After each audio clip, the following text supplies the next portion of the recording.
या शिवशाहू फुले आंबेडकरांच्या महाराष्ट्रात जनतेच्या मताला किंमत काय? शून्य.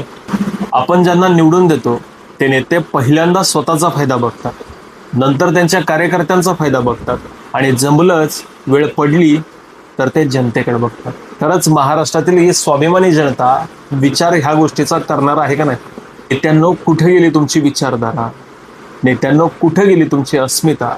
या महाराष्ट्रातील आत्ताच्या घडीचे नेते फक्त स्वतःचा विचार करतात आणि स्वतःला सत्ता कशी भोगता येईल ह्या गोष्टीचा विचार करतात. जनतेला सांगायचं आम्ही निष्ठावान आहे, आम्हाला मतं द्या. तर सत्ता आली तर ठीकच, नाही आली तर ज्यांच्याकडे सत्ता आहे त्यांच्याकडे जायचं.